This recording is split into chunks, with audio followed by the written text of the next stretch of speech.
In the Shabbos before Hanukkah, so that means that we're bringing down the light of Hanukkah. Always the Shabbat before Hanukkah, we start. I mean, really, forever we're starting with the light of every Chag. But we're going to enter, and this idea that I'm actually very passionate about. I think it's going to become it's become my mantra and my theme, and of my life. And there's no irony that. Also, I want to say this Lil Nishmat, my father, his Yortzei was on Yud Tet Kislev, Shmuel Moshe ben Nechamia. It was a big day, Yud Tet Kislev, and lots of Chassidut. Also, this is Lil Nishmat Linda bat Rebecca, Rivka, who was an incredible, beautiful woman who raised a beautiful family in Mexico City. And I'm going to start off by telling you, she was my husband's aunt. And she just passed away on Yod Chet just right now. And I'm going to tell you something small that goes into this Parsha. I'll remember my first Yom Kippur. I was not yet married. I got married in Kislev, and it was Yom Kippur. That it was breaking the fast, and we went to the Tia Linda's house, okay, to break the fast.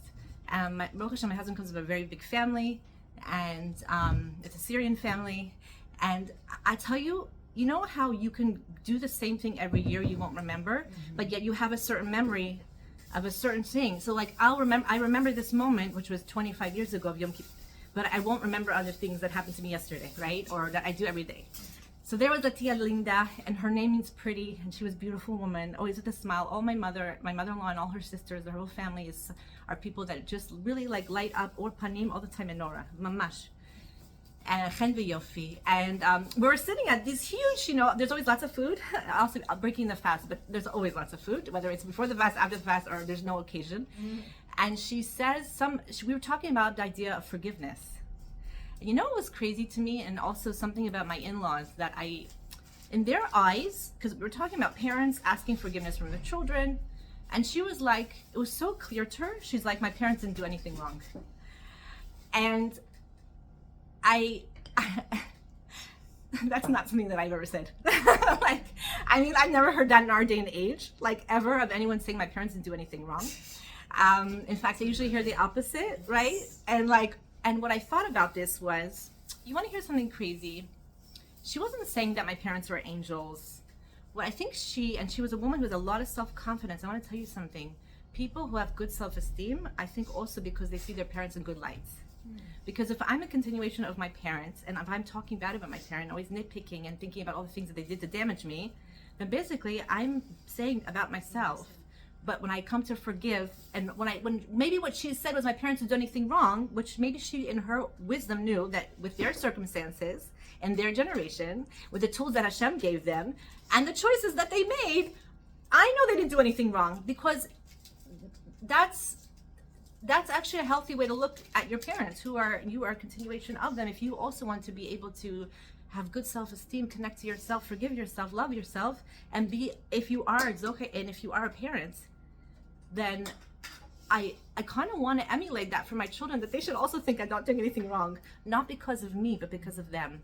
So here we go. This is going to be a theme of this week's Parsha, and it was the Yortzeit of my father, and I had to, it was so, he died in this Parsha, and it was such a healing for me, this Parsha. So what happened?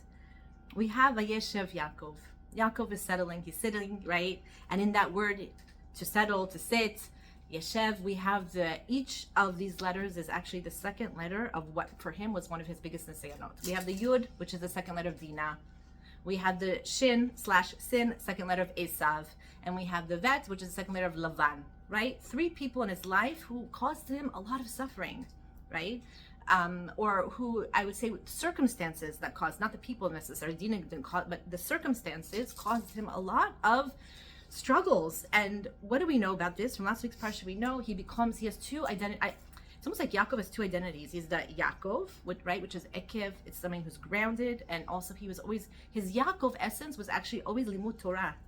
He was always being in the Ohel, he's in his tent, and he's learning, and he's kind of like this. So on one hand, he's grounded and settled, and then also we know about Yaakov, though, that he's able to listen, and he's able to work very hard. I mean, he worked for Lavan, He's able to have a family. He listens to his mother. He even does, whatever is the circumstance called for, he'll even be dressed up like Esav, right? And then we see that Yaakov is struggling. He has these battles and becomes Yisrael. He has another identity. And from last week, we learned Yisrael is also the two words of Rosh Li, which means my head. To me, Hashem is saying that when you're in your struggles, how do you get through this in life? You put your head, your haShavua, your thoughts, and you cling to me, okay? So then what happens is, Yaakov is in this place, and we learn, Eile Toledot, these are the descendants of Yaakov. Who are they? Yosef. Wait a minute, what's going on here? I know at this point he has 12 children, at least of boys, and at least one girl. I mean, the Midrash is going to bring in like other, but he has at least 13 kids, right? And who is this Yosef? His name is Yosef, and he's Ben 17, which is a very interesting number, okay? We're going to talk about 17, right? And he was like the shepherd of his brothers.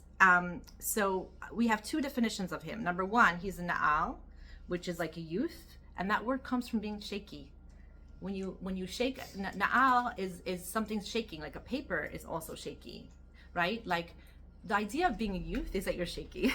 It's very normal. A teenager, my goodness, the hormones of this, that. The youth is that, it's excitement, it's action, it's shaky, but yet he's also the Ben Zaken, right? He's also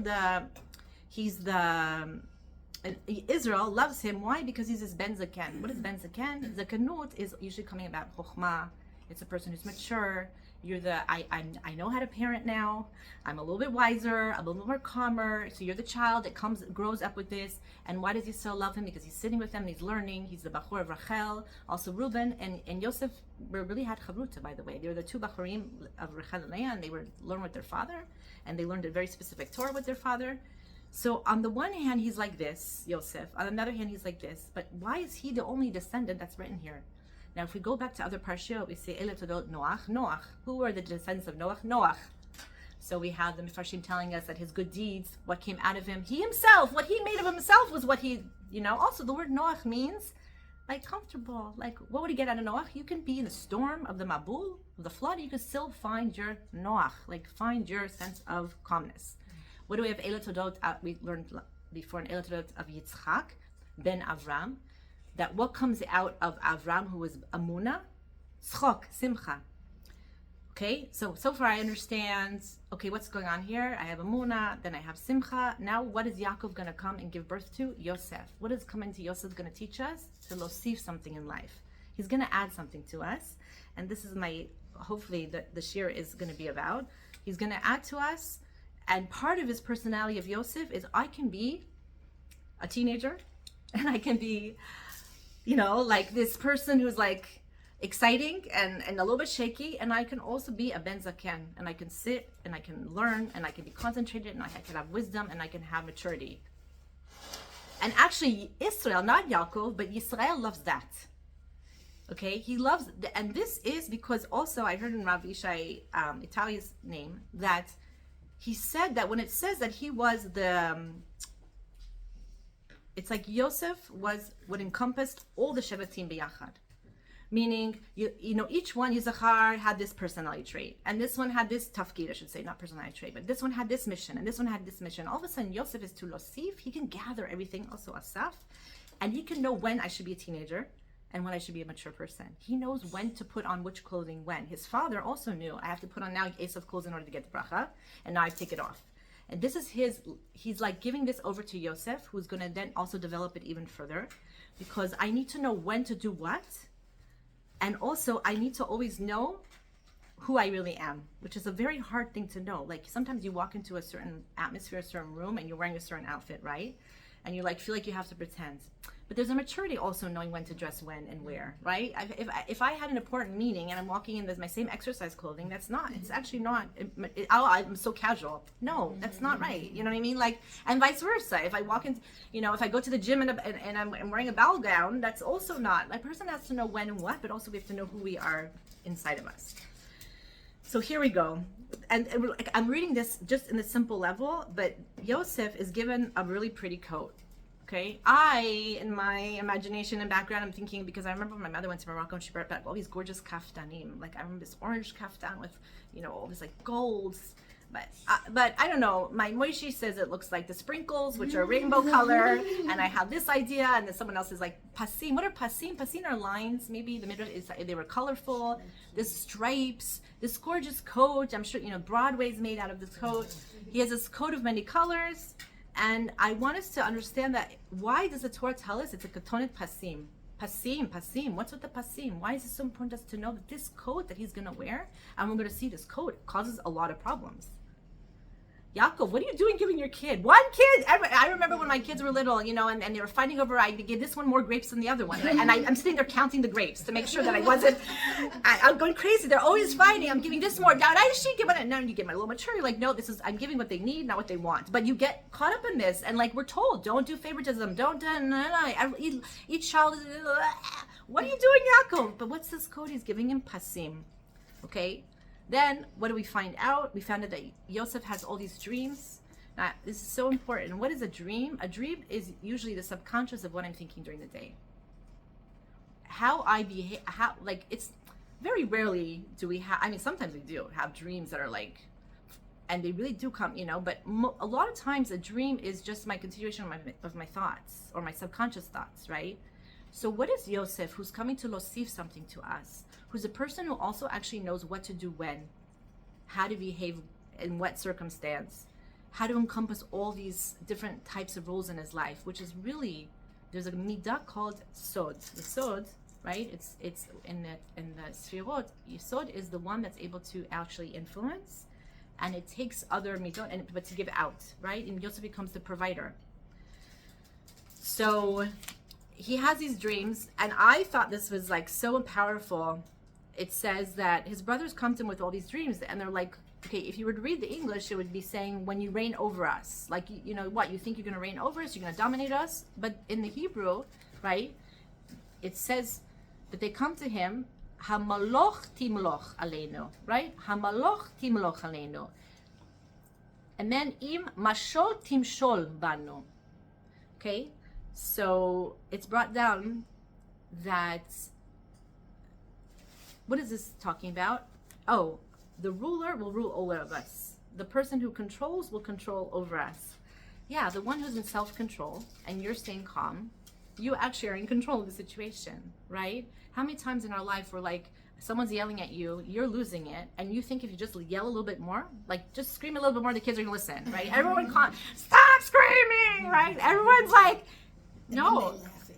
And you're not in control, and no one's ruling over anyone. Right here, the brothers prophetically are saying, oh, your thoughts are about ruling over?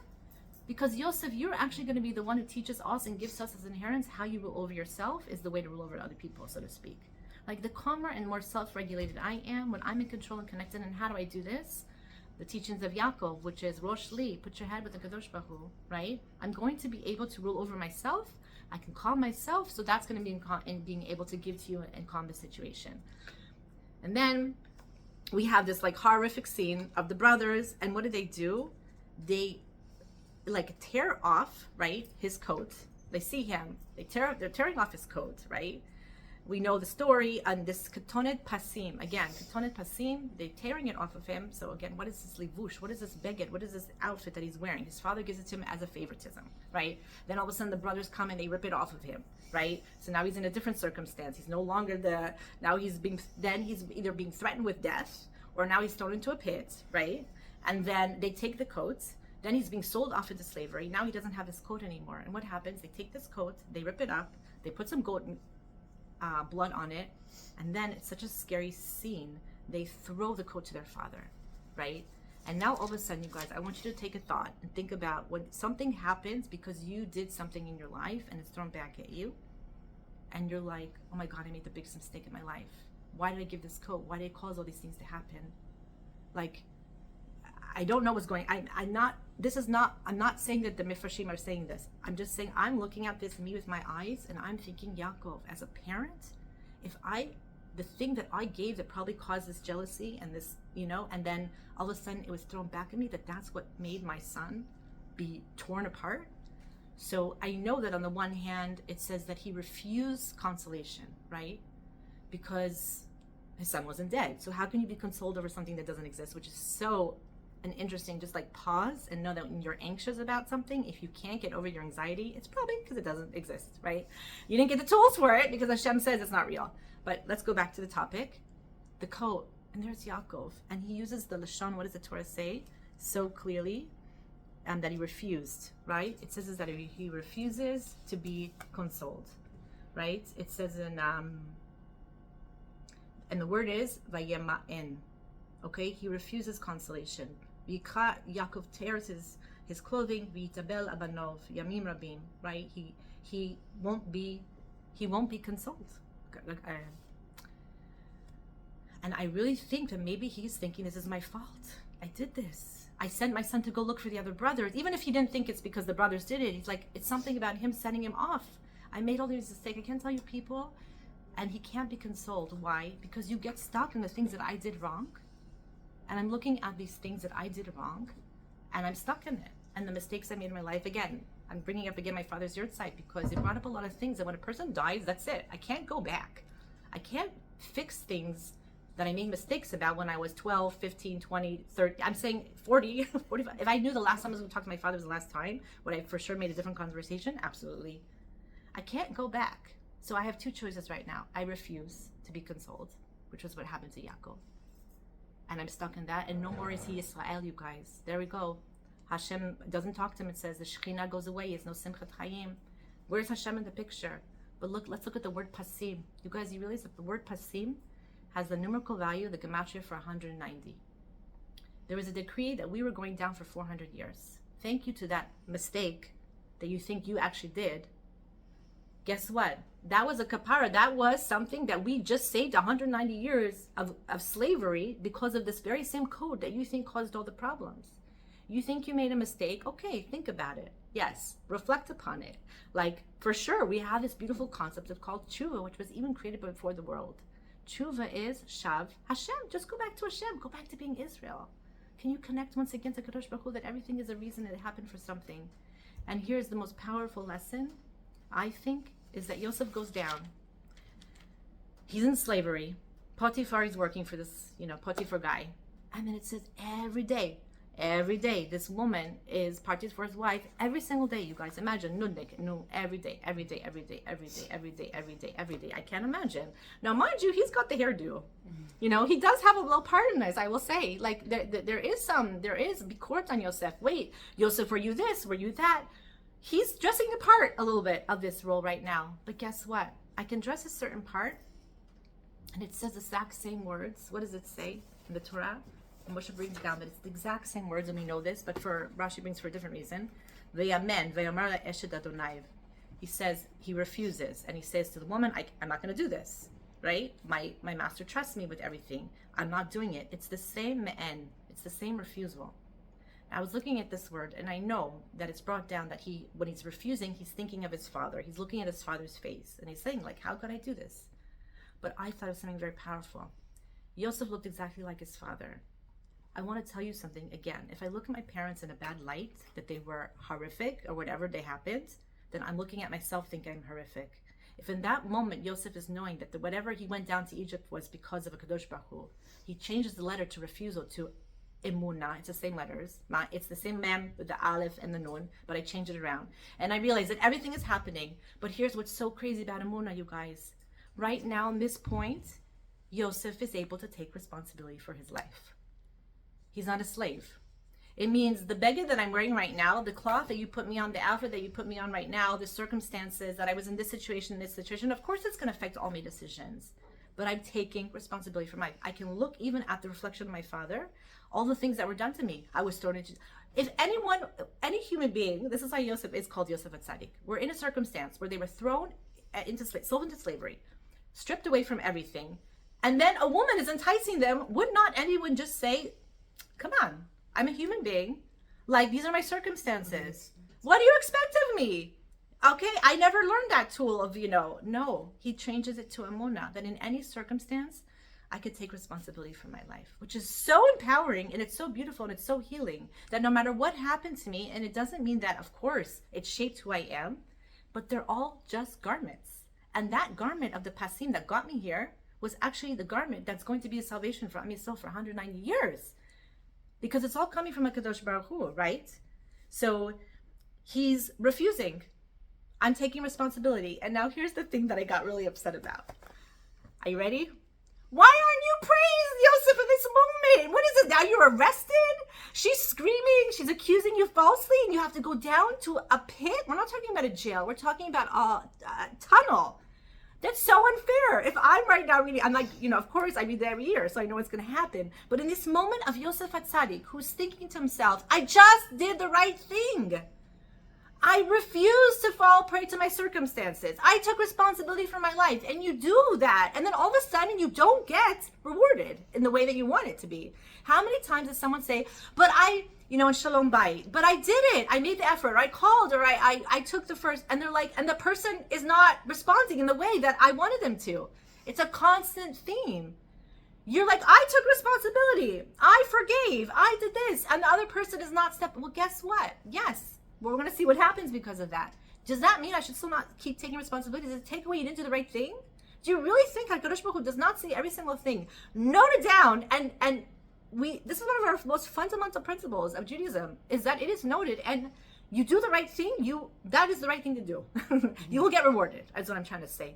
Not that we're doing it for the reward, but it's like we all the time are in these, like, either we're refusing and there's no consolation because we made such a mistake, or like, I shouldn't have done it, or I did the right thing and I wasn't, it's like you get stuck in this. Or you take responsibility and you get thrown into the jail, and then we'll see what happens, which is so powerful. He gets thrown into the jail. And now this, for me, I'm telling you, Yosef is unbelievable.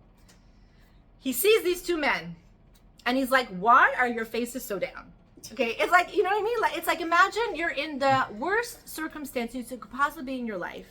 Everything is miserable. You're all alone. All you're doing is one after another being given a patch on the face, right? For things that and you didn't even do this. Come on, you did the right thing. In fact, there's even a midrash that says that actually that they weren't alone. That Osnat was there also, the daughter of Potiphar, and she actually is the one who screamed. She actually screamed, no, my mother actually was the one who grabbed him, and that's why he wasn't killed, meaning he was just thrown into the jail. But so they all knew. I mean, they all knew that he didn't do anything, but he still is being rewarded by being punished, by being thrown into a jail. And he's a matzliach, and he's all the time talking about Hashem. How are you constantly able to stay with HaKadosh Baruch Hu? I don't get it. How are you, Yosef is losif lanu, that I can take responsibility in my life. And that's the only way that I'm actually not going to have a sour face. He looks at these two men, right? We know the bartender and the baker, right? And he's like, why are your faces so down? And they're like, well, we have these dreams. Now, I want to tell you about these two dreams, which I think is very interesting, which is going to tie into this theme. Is that we know the dreams, right? We know that the bartender has a dream, and what was his big crime? Brings the midrash that he had a fly in the wine, and his dream is about. Remember, the dreams are your subconscious. Yosef's subconscious was, I can be in control of myself. That was his subconscious. No matter what my situation is, I can be in control of myself. Wow, that's very powerful. But what was the subconscious of the bartender? That he saw himself. It was also a way, actually, of tshuva. I see myself being able to go back, even though I made a mistake or the fly fell in. It wasn't my fault. I take the grapes and I make new wine and I put it into Paro's hands. It was such actually a dream of future. And like, I can rebuild and I can go on again. And guess what? Yosef says, you know what? After 3 days, you're going to be put back. And all this, lots of language Rav Moshe Boyer brings, it talks a lot about Yisal Rosh. Lift up the head, the Rosh. Everything, this whole sugya here has to do with the head. So many times it's mentioned the head, Yisa, and I'll lift up, right? So he gets back into Paro. What's the other guy, the baker, who had the pebble and he didn't sift it good enough?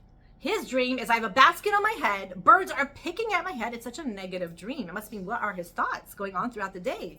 He's not talking about how I can rebuild, I can make a new bread, I can try my best, I can learn from my mistakes, I'll get a better sifter. No, he's talking about, okay, I made a mistake and it's just picking at my head. And guess what happens to him? You're dead, right? You're dead. And what is this? Who's the one who's interpreting these dreams? Is Yosef, who's saying, take responsibility for what you have done and know that not just what you've done, but what you're doing right now.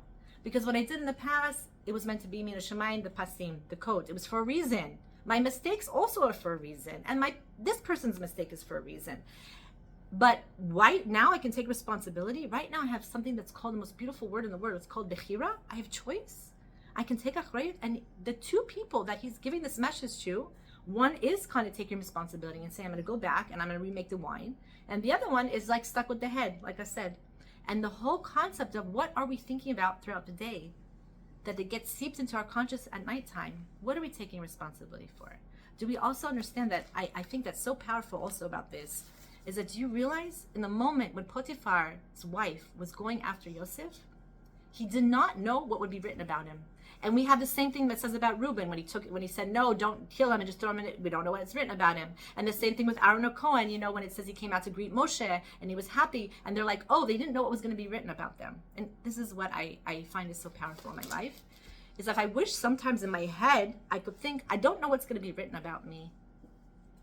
I'm talking about Vayeshev. I don't know what the Torah is that's being written about me. And if I could think that in moments where I'm like feeling like I'm losing it, but if I could take control of myself, do you know how many times I think to myself, maybe like my greatest test, and everyone else could laugh at it because they could say that that's not even called an isayon. It's like just called life. But you know what? I'll tell you, one of my biggest, I had a test once. This was like, these small things are so big in different ways. I remember this is coming back to me because I'm looking at the milk. I really wanted a coffee, and I opened the refrigerator. I just bought 2 cartons of milk the day before, and they're all gone. Not only they're gone, but my kid, one of them put them back empty. And I'll tell you, in that moment, all I wanted to do, I just wanted my coffee. I'm a human being. I work so hard. And who puts an empty milk container back in the refrigerator? And how come you guys drink so much? And you don't think about anybody else. And mommy doesn't even have her coffee. And these are my thoughts. And then I'm like, wait a minute. I started laughing at myself. Elana, you're being ridiculous. First of all, it's a coffee. Go buy some more milk, number 2. And Baruch Hashem, they drink milk. They're not guzzling soda. I don't know. But more than that, take responsibility. So you don't have the coffee. It means Hashem doesn't want you to right now. What I mean by take responsibility is for me. Stop getting so upset about everybody else for drinking the milk. Hashem does not want you to have that coffee right now. That for me was like, whoa, I can calm down. I'm not just a pawn here. Meaning I feel like other people are pawning me around, like the pawn. It's a very calculated game called life here, but I have a bechira of where I go in my chessboard. Do you realize that? We think even that Hashem is no, Hashem is saying, it's true, he's the pilot. But you get to decide if you're fastening your seatbelt or if you're getting up and there's turbulence. You get to decide if you're freaking out because of turbulence or because you're calm and composed. I know Hashem's driving the plane here, but how are you reacting in the process of life? Do you want to get there calm and happy that you arrived at your destination? Or do you want to, God forbid, lose it and look back at life? And I'm going to tell you, Yaakov we're going to see soon, he was held accountable for his misery that he had on his face. Those years that Yosef was taken from him. It wasn't like, oh, we understand you're so upset and you just went through something. No, later on, Hashem takes away the exact same amount of years that you were so unhappy with, that you did not connect to me, that you didn't have your head. These are very strong words I'm saying. I know I'm speaking very strongly right now. And I know I am. The reason why I'm doing it, though, is because maybe we'll get a second of it sometimes to think back on it, that I really have to be held accountable for my face. This is also Yosef telling us with these guys in jail. You're affecting other people. Take responsibility, right? Now, is there always the room? And I told you, of course there's compassion. Even with Yaakov, forgive yourself. It was Mina Shamayim. What happens? Yaakov, be kind to yourself. And you're giving your son, by refusing, actually is the same word, you have taught Yosef how to refuse in Mitzrayim. All these temptations is coming from you, Yaakov. He's learning it from you. He's taking strength from you. You've battled Esau, you battled Lavan, Galti. You still kept all those mitzvahs no matter where you were. Know that you have a son who takes achrayus, who's taking responsibility. And we have these choices. Either I get stuck in something because I feel so bad about myself and I don't see Hashem in my picture. And I feel like everything around me is just meant to get at me, because I don't see my beautiful. I was like, wow, Yosef, he could have everything stripped from him and know that he's still Yosef HaTzadik inside. Do you know what it's like? A person rips off your clothing. Twice he had that humiliation. Once in the pit with his brothers, and the other time this woman rips off his tunic. He's left naked. Imagine the humiliation. A woman coming and ripping off your clothes. And you're just standing there naked. I can't imagine the humiliation. And yet Yosef was able to draw strength, and I have a mission. I'm a beautiful person with a beautiful soul that came into this world for something. And I can rule over myself. And I feel like as a part of chinuch, if we give over to our children, on the one hand, we have to be giving over, and this is so much, I'm telling you, everything I'm reading about is how you have to always be looking for the me'at tov, always look for that good, and this is about Hanukkah and the Pesolet and the darkness, we're going to light that, the way of the Yavanim was like, it's dark, there's nothing there. It means I don't see your soul because that must mean there's nothing there. And we only have to be looking at the light. Where are we looking for the light? You're looking for the little bit of tov, right? Says Rabbi Nachman. Look for the light in the Pesolet. That's mixture. There's always a good. So of course we have to be looking for the good. Always be looking for the good, right? Know that the good exists because that's the neshama. And yet I also have to understand that I have to take responsibility for looking for my good and for those around me. This is huge. It's like a huge thing. So I have to tell my children, you know what? You guys are amazing. And I love you unconditionally. That's the Ima. Ima is giving over the chesed of Emunah. I love you no matter what. No matter what outfit, you're acting like a teenager, you're acting like a Ben Zaken, you're acting like hysterical right now, you're throwing a fit, you're not throwing a fit. The person in my life, Achi, my brother, my sister, I look at you and I love you unconditionally because I'm looking for the tov. And yet, you know what you also teach your children? Sudi Pai, take responsibility. Like you did some step, you take responsibility, you'll be empowered. Not punishing them, telling them they're awful. It's the opposite. We're not telling you're horrible. We're saying, wow, you're so strong. I know you can take responsibility right now. You just made a mess. Here's a shmata. Clean it up. No problem. I'll even help you. That's huge. It's really, really huge. We take responsibility and we're empowered. So Yosef Hatzadi comes into, he teaches us that you take the refusal of life, that I refuse what's going on in my life, that it should be a refusal of Emunah. That I will stay steadfast to Kadosh Baruch Hu in every situation, chalavai, that I can be. And this is also the Chashmoneim, that we're like, they refuse to be, assimilated. They're like, we're staying fast to this. And also refusing to let it stop us, that we're so little that we cannot possibly fight against the many. It was like such a refusal. We also have this all the time, the Levi'im. They're like, Mi Hashem Alai, and also Moshe is refusing to look at us badly. No, they're fine. They just did a little problem, but keep davening from Israel. Moshe refuses to give up. I'm still going into Eretz Israel. Moshe refuses all the time. He's our leader. Like everyone who has refusal actually becomes a leader of Am Yisrael. And you in your home can refuse to fall victim to your circumstances. You really can be a leader of yourself in your home by refusing to fall victim to your circumstances, by getting the koach that you can only rule over yourself, that you can only calm yourself, and that you can always be looking for that beauty inside of you, that little bit of good, and to know that maybe this is what they're going to write about me, that I didn't throw a fit about the milk. Really, I don't know. After 120 years of all the good things I did in my life, maybe it was because I didn't yell at anybody about the milk. I don't know. I really don't know. No, really. I don't know what will be written and what not by Hashem. Because I know in that moment that was actually harder than the other things that's tzadikah I've done, that actually I got a lot of, satisfaction from and praise for, right? So Bezat Hashem, we light the menorah, we're lighting up, always looking for that good. We're having the confidence, and also hod is admission, it's a vidui, it's the midah of hod and hodayah, and Hanukkah is to take admission, gratitude, step up to the plate, and that's beauty and splendor.